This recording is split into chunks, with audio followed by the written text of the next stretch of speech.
এই যে আমাদের পাঠকদের মানসিকতা, অথবা আমাদের সাংবাদিকদের মানসিকতা, অথবা আমাদের প্রশাসনদের মানসিকতা, রাজনৈতিক দলগুলোর মানসিকতা মিডিয়াকে কেন্দ্র করে, এটা কেন হচ্ছে? আপনি বুঝতেই পারছেন আমি এই কথাগুলো বলছি আসলে সবশেষ শেখ হাসিনাকে নিয়ে বিবিসির যে প্রতিবেদনটা প্রকাশিত হয়েছে, এবং সেখানে একটা অডিও, ওনার একটা অডিও প্রকাশিত হয়েছে, এটা নিয়ে যে আলোচনা সমালোচনা, এগুলোর প্রেক্ষিতে আপনি এই মিলিয়ে, সবকিছু মিলিয়ে সামগ্রিকভাবে কি বলবেন? ধন্যবাদ আপনাকে। আমি গতকালকে এটার উপর একটা পোস্ট দিয়েছি, শিরোনাম ছিল বিবিসির রিপোর্ট নিয়ে এত হইচই কেন। তো এটা লিখলাম আমি এ কারণে যে বিবিসি একটা অডিও ফাঁস করেছে এবং বললো যে শেখ হাসিনা এই যে লেথাল উইপেন দিয়ে বিক্ষোভকারীদের উপর গুলি চালানো বা ছাত্রদের, এটা তার মুখ থেকে আসছে। তো এটা তো মোটামুটি ধরেন আমরা যারা দেশে থাকি বা এটা নিয়ে কাভার করেছি, এই আন্দোলনের সময় কি হয়েছে, এটা তো আমাদের সব চোখের সামনেই ঘটেছে এই জিনিসগুলো, তাই না? তো এটা তো আমাদের এই জিনিসটাতে ঘটেছে, এটা তো মানে প্রমাণ করার জন্য বাইরের কোনো মিডিয়ার কোনো প্রয়োজন নাই, তাই না? বাইরের মিডিয়া কি, তারা তো আর লন্ডন থেকে বা ওয়াশিংটন থেকে বা দিল্লি থেকে বসে তো এটা করতে পারবে না, আমরা তো আমাদের চোখের সামনে। তাহলে আমার ওইটাই প্রশ্ন যে যে জিনিসটা আমরা সবাই জানি, আহ, যে কার নির্দেশে কিভাবে হয়েছে, সেটা যেহেতু বিবিসি বলেছে, এটা নিয়ে হুলস্থুল লেগে গেছে সব জায়গায়।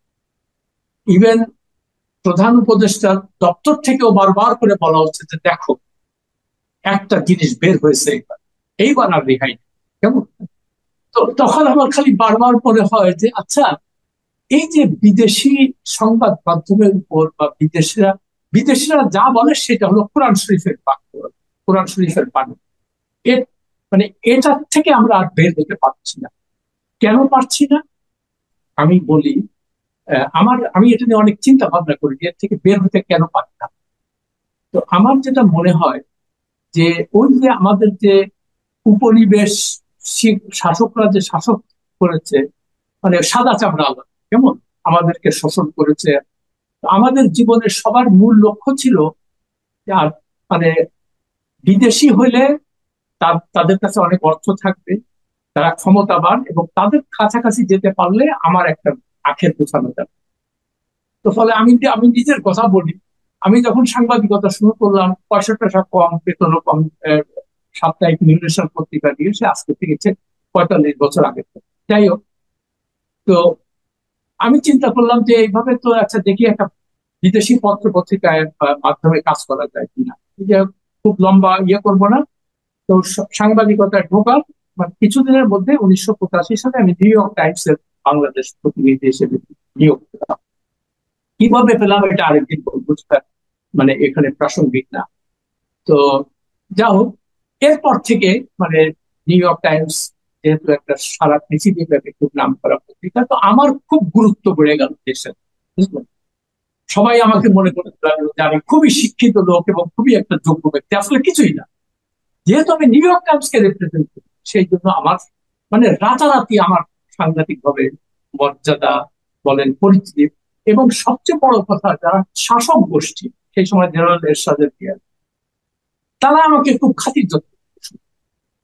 আগে তো আমার নাম থেকে আর কি, তারপরে দেখি যে বড় বড় লোকজন মানে জেনারেল, সিএসপি সেক্রেটারি, তারপরে মন্ত্রী, এরা সব মানে আমাকে যোগাযোগ করে, আমার মানে খালি বলে যে ভাই ওখানে কোনোভাবে একটুখানি নিউজ দেওয়া যায় না, এই মানে এই যে। তো এখন এটার মূল কারণটা হলো যে আমাদের সবকিছুর মূল হলো আমাদের এই যে দাস মনোবৃত্তি। আমরা সবাই গৃহবৃত্তি, কেমন? এটা আপনাকে কথাটা শুনতে খারাপ লাগলেও, আমরা যতই লেখাপড়া শিখি, যতই সুটটাই করি, ভিতরে ভিতরে আমরা সবাই বাড়ির চাকর। এটা হচ্ছে আমাদের মন মানসিকতা, কেমন? তো এখন এই কারণে বিদেশিরা কোনো কিছু বললে বা তারা কোনো কিছু এন্ডোর্স না করলে আমরা কোনোভাবেই ওই পর্যায়ে যেতে পারবো না। কে বলেছে? নিউ ইয়র্ক টাইমস বলেছে, কে বলেছে? গার্ডিয়ান বলেছে, কে বলেছে? বিবিসি বলেছে। তো ফলে আমাদের মানে আমাদের নিজের প্রতি কোনো আস্থা নাই, নিজের মানে সমাজ ব্যবস্থা, রাজনীতি, কোনো কিছুর প্রতি মানুষকেও বিশ্বাস করে। কেমন? ইউনূস সাহেব কিছুদিন আগে যে লন্ডনে যে গেলেন, তো উনি ওখানে একটা ওই চাটাম হাউসের সঙ্গে সাক্ষাৎকার দিচ্ছিলেন, তো সেখানে উনি ওই মহিলা তাকে জিজ্ঞেস করছে যে কি ব্যাপার, মানে আপনারা এরকম কেন করছেন, আওয়ামী লীগকে কেন আসতে দিবেন না, এটা সে নানান পর্ব। তো উনি বলছেন যে সত্যি কথা বলতে কি, যে সরকারে যারা থাকে তাদের কেউ বিশ্বাস করে, তাদের গালিগালাজ করে সবসময়। আগে শেখ হাসিনাকে গালিগালাজ করতো, এখন আমাকে করে।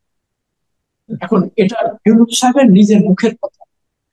তার কারণ সব সরকারে যে থাকে বা ক্ষমতায় যে থাকে তাদের সাধারণ জনগণ তাদেরকে বিশ্বাস করে না, তাদেরকে মনে করে এরা শোষণ করতে আসছে। এবং এরা কার প্রতিভূ? এরা হলো ওই পশ্চিমাদের প্রতিভূ। পশ্চিমাদের তেল টেল বেড়ে ওরা ক্ষমতায় থাকবে, তাদেরকে খুশি রাখবে এবং দেশের 12টা বাজাবে। এটা ইউনূস সাহেবের নিজের মুখের কথা। আচ্ছা, এখন তো এর থেকে আমাদের তো নিস্তার পাওয়ার কোনো কারণ নেই। আপনারা দেখবেন আমাকে অনেক সাংবাদিক, বড় বড় সাংবাদিক এসে আমাকে বলতো যে ভাই, আমাকে একটা বিদেশি কাগজ পত্র পত্রিকায় কোনো কিছু একটা করে দেওয়া যায় না।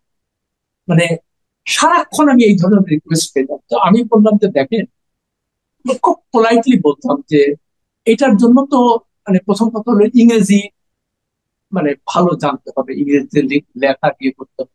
আমি নিজেও যে খুব একটা ইংরেজি জানতাম তা তো না, এখনো খুব জানি না, বাট আমি মনে হয় যে একটা লেভেলে পৌঁছতে না পারলে আমাকে নিউ ইয়র্ক টাইমস, গার্ডিয়ান বা ওয়াশিংটন পোস্ট কেন চাকরি দিচ্ছে, তাই না? তো এটা মানে বেসিক জিনিসটা আপনাকে নিজেকে অর্জন, পরিশ্রম করতে হবে। There is ওই যে কুলদীপ নায়ার আমাকে একটা চিঠি লিখে একটা কথা বলেছে, আশা there is no shortcut in life। মানে রাতারাতি কোনো কিছু হওয়ার কোনো সুযোগ নেই। তো এটা এই জন্য কেন করলাম যে আমাদের সাংবাদিকদের, একটু আগে আপনি আপনার ওপেনিং স্টেটমেন্টে যেটা বলতেছিলেন, যে সাংবাদিকদের মূল এখন একটাই মাত্র লক্ষ্য হলো যে আমি কিভাবে এই সংবাদপত্র বা সংবাদ মাধ্যমকে ব্যবহার করে আমি ক্ষমতার কাছাকাছি যাব। ক্ষমতার কাছাকাছি যে আমি কিভাবে আমার আখের গোছাবো। আমি আগে তো ধরেন আমরা যখন সাংবাদিক করেছি, আমাদের কিন্তু ফ্ল্যাট গাড়ি বাড়ির এগুলা মনে ছিল, কিন্তু এগুলা হওয়ার তো কোনো মানে শর্টকাট যে রাস্তা, সেই রাস্তায় তো আমরা যাই নাই। আমাদেরকে এরকম এরশাদ আমাকে 10 কাঠা জমি দিতে চাইছিল বাড়ি দ্বারা, যার বর্তমান বাজার মূল্য 100 কোটি। আমাকে প্রেস অ্যাডভাইজার বানাইতে চাইছে এটা। তো পরে আমার সবসময় মনে হয়েছে যে এইটা এইটা করলে তো আর আমি আর সাংবাদিক থাকবো না। আমার যে হয়তো শুনতে খুব মনে হবে যে আমি মানে আদর্শবান কথা বলছি, যে একটাই লক্ষ্য ছিল যে সাংবাদিক যখন হয়েছে তখন সাধারণ মানুষের যে স্বার্থ, সেই স্বার্থটাকে আমি চেষ্টা করব কিভাবে তুলে ধরা যায়। আর একটা জিনিস হয়েছে যে ক্ষমতায় যারা থাকে তারা কখনোই কারো কাছে জবাবদিহি করে না।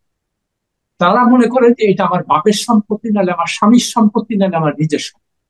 এটা আমরা দেখে আসতেছি। তারা কোনো আইন কানুন মানবে না, তারা কোনো বিচার ব্যবস্থার বিচার মানবে না, কোনো কিছুই মানবে না।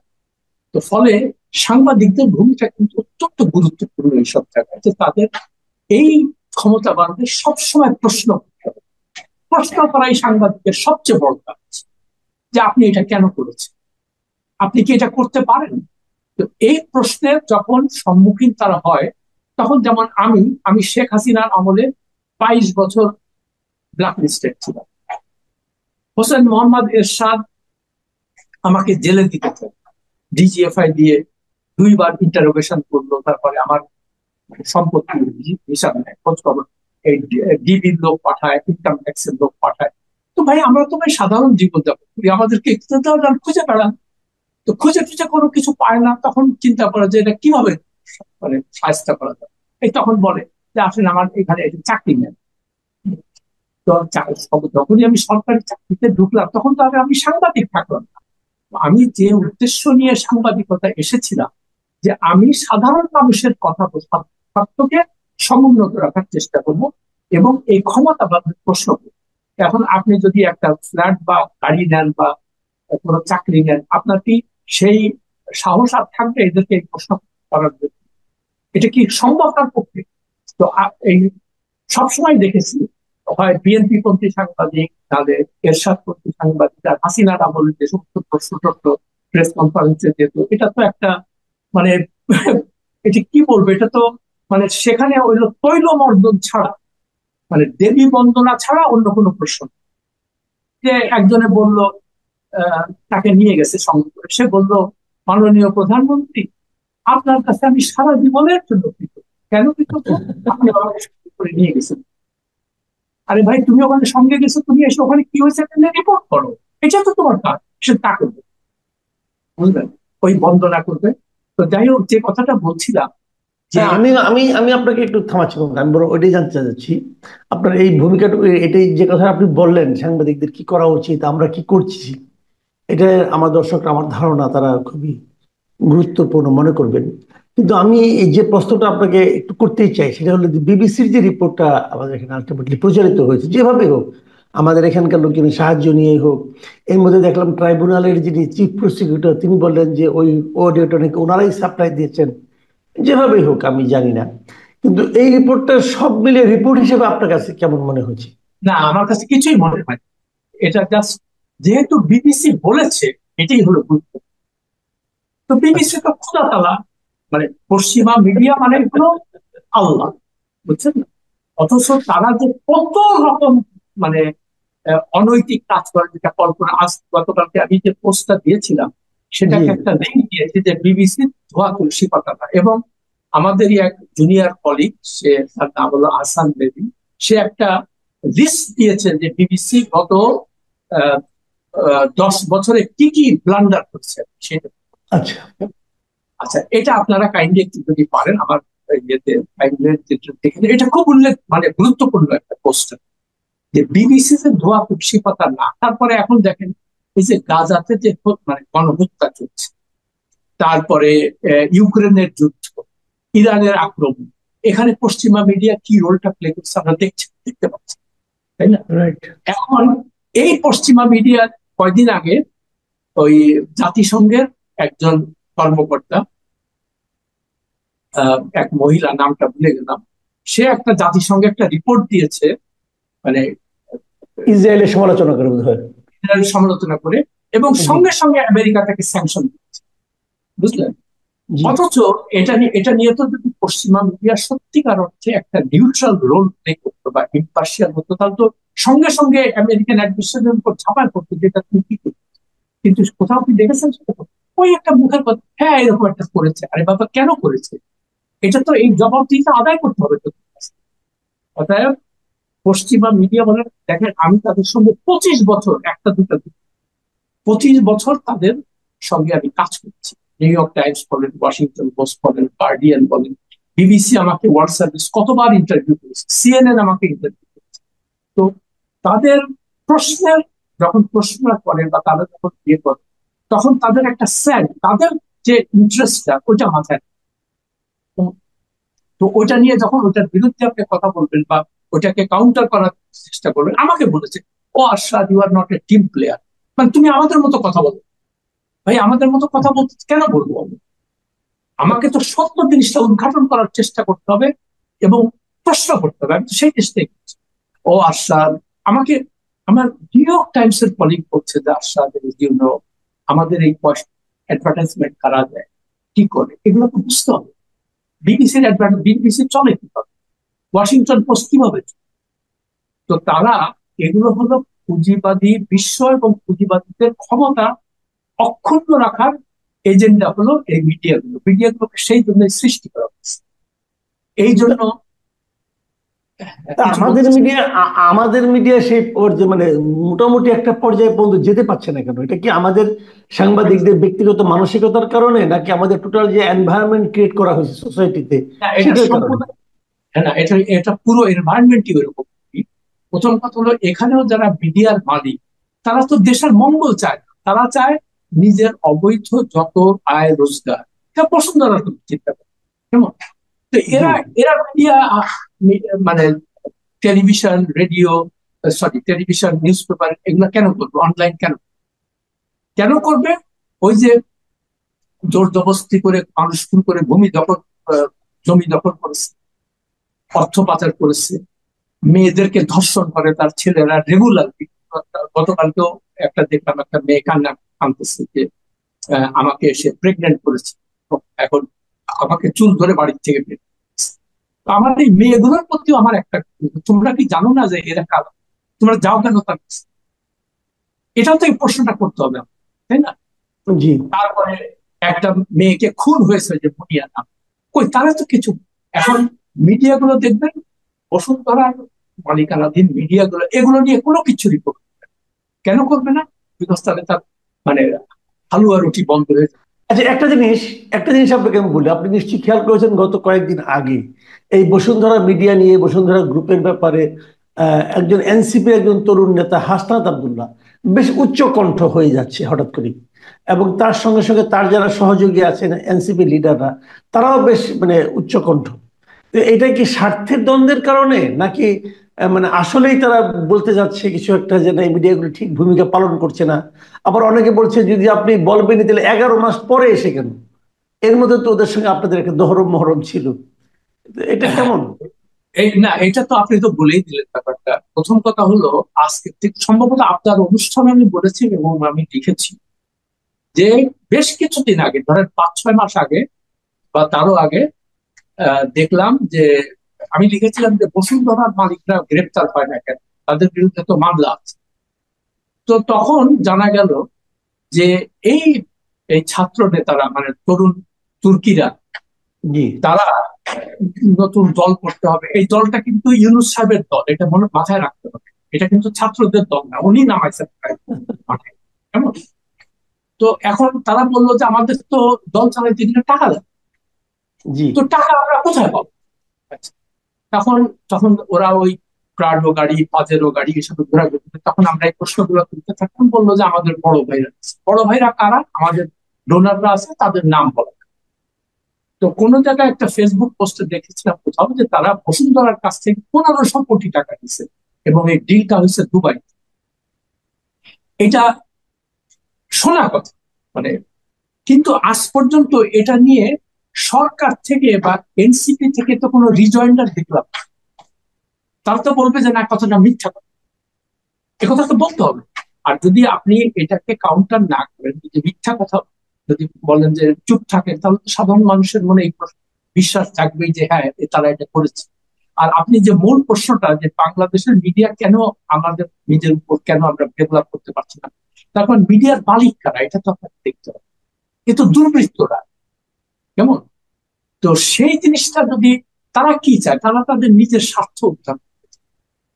এখন সমকাল পত্রিকাটা আমি নাম ধরেই বলি, তারপরে একটা চ্যানেল 24, তার মালিক চিন্তা করেন কি নির্লজ্জ ভাবে হাসিনা পতনের মনে 1 সপ্তাহ আগে বলছে তোমাকেই চাই, সারা জীবন তোমাকে চাই, সবকিছু চাই। তো এই করে করে সে কবিতা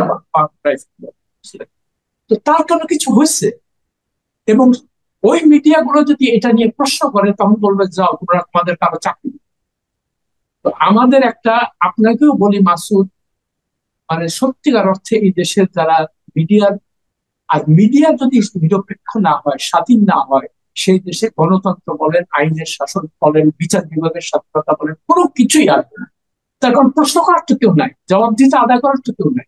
রাইট, রাইট। তো এই যে এই কারণেই মিডিয়া কখনোই এই যে মানে ওইরকম ভাবে ম্যাচিওর হবে না, বিশ্বাসযোগ্য হবে না। কারণ ওই 1 নম্বর হলো লুটেরাদের টাকায় চলে, আর 2 নম্বর হলো ওই তথাকথিত ইম্পার্শিয়াল বিদেশি মিডিয়া কি করছে এইটার উপর। যেহেতু ওরা আমাদের বাপ দাদা, ওরা যা বলবে সেটা আমাদের থেকে নিবে।